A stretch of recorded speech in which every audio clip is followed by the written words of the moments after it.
Gold hub తాకట్టులో ఉన్న బంగారాన్ని విడిపించి కొనబడును. అదే రోజు ఆన్లైన్ ధరకు కొని డబ్బులు ఇవ్వబడును. హాయ్ హలో నమస్తే, వెల్కమ్ టు అవర్ ఛానల్ మనం టీవీ. నేను మీ శాన్వి. ఈరోజు మనతో పాటు మన స్టూడియోలో ఉన్నారు సీనియర్ పొలిటికల్ అనలిస్ట్ డివి శ్రీనివాస్ గారు. మరి ఆయనతో మాట్లాడి ప్రస్తుత రాజకీయాల గురించి తెలుసుకుందాం. హాయ్ సార్, నమస్తే. నమస్తే. ఎలా ఉన్నారు సార్? Fine fine. సో ఇప్పుడు చూసుకుంటే ఏపీలో కడప ఎంపీగా బెయిల్ మీద కొనసాగించారు అవినాష్ రెడ్డి గారు. మరి ఇప్పుడు ఎలక్షన్స్ దగ్గర పడడంతో తన నియోజకవర్గంలోనే ఏంటి అంటే అదే ఫ్యామిలీకి సంబంధించి షర్మిల గారు అలాగే సునీత గారు తనకి ఎదురు పోటీ నిలుస్తున్నారు. మరి ఈ టైంలో సిబిఐ కూడా ఒక ప్రకటన ఇవ్వబోతుంది అని వింటున్నాం. తన బెయిల్ని రద్దు చేసే పరిస్థితి వస్తుంది అని చెప్పేసి అంటున్నారు. దీని గురించి ఏం చెప్తారు? ఇవాళ దేశం మొత్తం దృష్టి కడప లోక్సభ పైన ఉంది. అవును.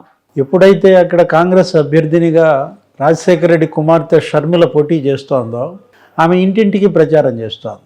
అవును. సునీత వివేకానంద రెడ్డి కుమార్తె దారుణమైనటువంటి హత్యలో తండ్రిని కోల్పోయిన సునీతను వెంట పెట్టుకుని తన చిన్నాన్న ఆఖరి కోరిక తనని ఎంపీగా చూడాలి, చిన్నాన్న ఆఖరి కోరిక తీర్చండి, రాజశేఖర రెడ్డి ఆత్మకు శాంతి కలిగించండి, వివేకానంద రెడ్డి ఆత్మకి శాంతి కలిగించండి, హంతకుడిని ఓడించండి, బాధితుల్ని గెలిపించండి, ధర్మాన్ని నిలబెట్టండి అంటూ వెళ్తున్నారు జగన్మోహన్ రెడ్డి చెల్లెళ్ళు. ఒకవైపు జగన్మోహన్ రెడ్డి పార్టీ, మరోవైపు చెల్లెళ్ల పార్టీ.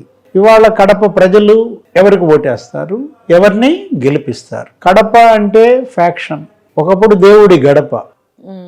వెంకటేశ్వర స్వామికి దర్శనానికి తిరుపతి వెళ్ళాల్సిన వాళ్ళంతా ఆ గడప ఎక్కాల. అలాంటి దేవుడి గడప కడపకి ఇలాంటి చెడ్డ పేరు వచ్చింది. బాంబుల కడపని, ఫ్యాక్షన్ ప్రాంతమని ఇలా వచ్చిన దీంట్లో ఇప్పుడు వివేకానంద రెడ్డి హత్యతో ఇంకా ఉన్న ప్రతిష్ట కూడా మసకబారింది. ఏది, హంతకులు ఇవాళ అక్కడ స్వేచ్ఛగా నిర్భయంగా తిరుగుతున్నారు. హంతకుడికే ఆ పార్టీ టికెట్ ఇచ్చింది. జగన్మోహన్ రెడ్డి వాళ్ళ హంతకుడిని కోపేసుకుని పక్కన పెట్టుకుని తిరుగుతున్నాడు అని చెల్లెళ్ళు చెప్తున్నారు. సునీత తర్వాత షర్మిల వాళ్ళు అడుగుతుంది ఒకటే మాట, న్యాయం చేయండి, హంతకుడిని ఓడించండి, మమ్మల్ని గెలిపించండి. ఇలా నడుస్తూ ఉన్నప్పుడు ప్రజలు మరి నిజంగా వాళ్ళ విచక్షణ చూపిస్తారా, లేదు భయపడి వాళ్ళకే ఓటేస్తారా? ఇవాళ ప్రజలను పట్టిన గ్రహణం ఇవాళ ప్రజలకి ఇవాళ ఒక శాపంగా మారింది.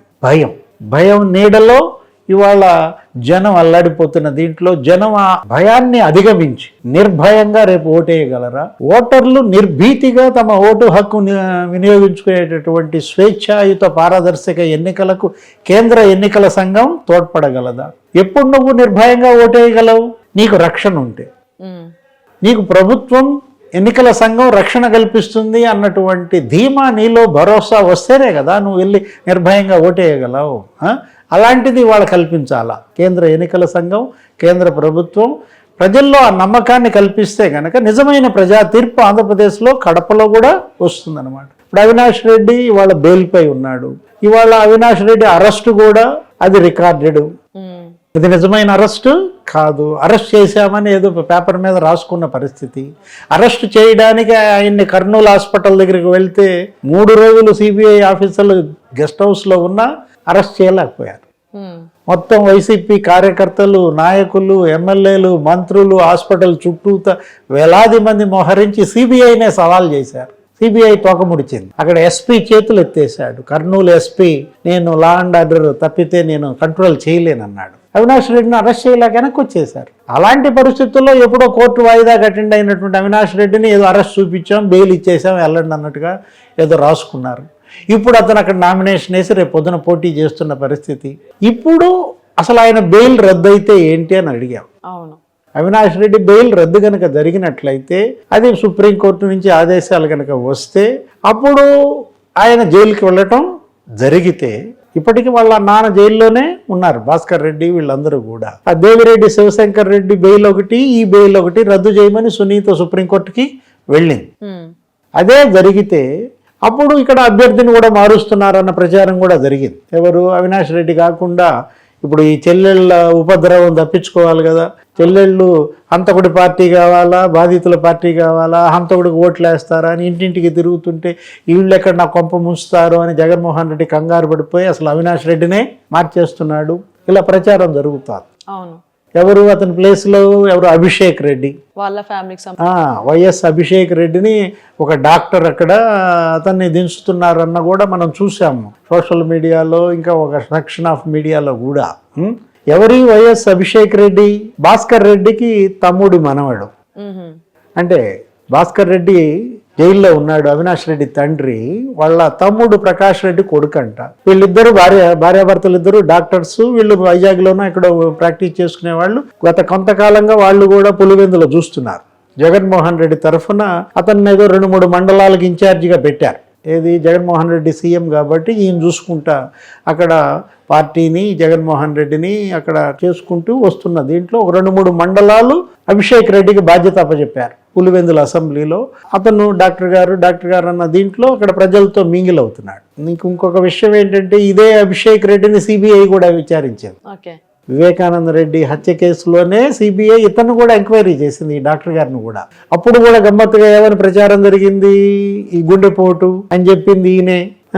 అలా సిబిఐ ఈయన క్వశ్చన్ చేసింది, ఏంటి మీరేనంట కదా గుండెపోటు అని ప్రచారం చేసింది. ఇలా వచ్చేసరికి ఆయన ఖండించాడు ఆ వార్తలను కూడా. సిబిఐ నన్ను అదేం అడగలేదు, ఎలా జరిగింది, మీకు ఎలా తెలిసింది, దీని వెనక ఎవరున్నారు, ఈ ప్రశ్నలే తప్ప ఈ ప్రచారం కాదని అభిషేక్ రెడ్డి అప్పుడు ఖండించాడు కూడా. ఇప్పుడు అవినాష్ రెడ్డిని తప్పించి అభిషేక్ రెడ్డిని కనుక అక్కడ నిలబెడితే అసలు షర్మిల గెలిచేసినట్టే. ఎట్లా? సునీత గెలిచేసినట్లే. ఎలక్షన్ జరగకుండానే, నామినేషన్ వేయకుండానే, వీళ్ళంతా ఓట్లు వేయకుండానే వాళ్ళు అనుకున్నది సాధించినట్టే కదా. హంతకుడికి ఓట్లు వేయొద్దు, హంతకుడిని నిలబెట్టాడు అనేటప్పుడు మరి ఆ హంతకుడుగా వీళ్ళు ప్రచారం చేస్తున్న A8 అవినాష్ రెడ్డిని తప్పించాడంటే అది షర్మిల సునీతల తొలి విజయంగా చూడాలి. మరి చెల్లెలని గెలిపిస్తాడా జగన్మోహన్ రెడ్డి? జగన్మోహన్ రెడ్డి ఓడిపోవడానికి సిద్ధంగా ఉన్నాడా? అలా ఓడిపోవటానికి సిద్ధపడేవాడు జగన్మోహన్ రెడ్డి కాదు. అతను తుమి తేల్చుకుంటాడు అన్నమాట. అతను ఎవరి మాట వినేవాడు కాదు, మొండి కాదు, జగమొండి కదా. ఇలాంటి పరిస్థితుల్లో అవినాష్ రెడ్డిని మార్చే సాహసం జగన్మోహన్ రెడ్డి చేస్తాడా? మరి దీని గురించి అవినాష్ రెడ్డి గారు ఏం మాట్లాడట్లేదా సార్? ఏమని? ఎలా స్పందిస్తున్నారు? ఆయన ప్రచారం చేస్తున్నాడు. ఈ మధ్యకాలంలో ఆయన వార్తలంతగా రాకపోయినా కూడా తను కూడా మరి కడప లోక్సభ సభ్యుడిగా తిరుగుతున్న దీంట్లో మీరు చూసుంటారు కదా, రవీంద్రనాథ్ రెడ్డి వీళ్ళ మేనమామ. ఆ రోజు ప్రచారం వీడియో కూడా చూసావు కదా. జగన్మోహన్ రెడ్డి మేనమామ కమలాపురం ఎమ్మెల్యే రవీంద్రనాథ్ రెడ్డి పక్కన అవినాష్ రెడ్డిని కూర్చోబెట్టుకుని ఏమని మాట్లాడాడు, వివేకానంద రెడ్డిని హత్య చేయడం అదంతా కరెక్టే, కాకపోతే మన అవినాష్ రెడ్డికి ఏం తెలీదు, అమాయకంగా నిలబడి చూస్తుండిపోయాడు, అంతా చేసింది గంగిరెడ్డి, ఎర్రగంగిరెడ్డి ఆ కట్లు కట్టింది, రక్తం దుడిచింది, మన పిల్లాడు పసిపిల్లాడు నిలబడి ఊరికే అట్లా చూస్తుండిపోయాడని చెప్పింది ఎవరు? జగన్ మేనమామ. అది కాస్త బూమ్రాంగ్ అయిపోయింది. దాని మీద మళ్ళీ గందరగోళంగా ఇదయ్యారు. ఏంటి అంత అమాయకుడు, అంత పసిపిల్లాడిలాగా నోట్లో ఏళ్ళు పెడితే కొరకలేని పసిపిల్లాడు ఇతనా మరి ఎంపీగా ఉండాల్సిన వ్యక్తి? ఇతనికి ఎంపీగా ఉండాల్సిన అర్హత ఉందా? తన కళ్ళ ముందు బాడీ రక్తం దుడిచి బ్యాండేజీలు కడుతుంటే వద్దని చెప్పాలి కదా. ఆ సీన్ ఆఫ్ ఎఫెన్స్ని, సాక్ష్యాధారాలని మీరు చెరిపేయకూడదు, అది నేరము అని ఖండించాలి కదా, అడ్డం పడాలి కదా. ఇలా అన్ని వేళ్ళు నీకు అవినాష్ రెడ్డి వైపే చూపిస్తున్నాయి. షర్మిల సునీత నిన్న ప్రచారం, ఇవాళ ప్రచారంలో కూడా ఏమంటున్నారు? గూగుల్ టేక్అవుట్ గురించి మాట్లాడుతున్నారు. హంతకులు హత్యకి ముందు వీళ్ళింట్లో కలిశారు, హత్య తర్వాత వీళ్ళింట్లో కలిశారు, అవినాష్ రెడ్డి ఇంట్లో హంతకులు ఉన్నారు అనేది గూగుల్ టేక్అవుట్ బయటపెట్టింది. సిబిఐ ఛార్జ్షీట్లో అదే చెప్పింది అని వీళ్ళంతా కూడా మరి చెవి నీళ్లు కట్టుకుని పోరాడుతున్నారు కదా.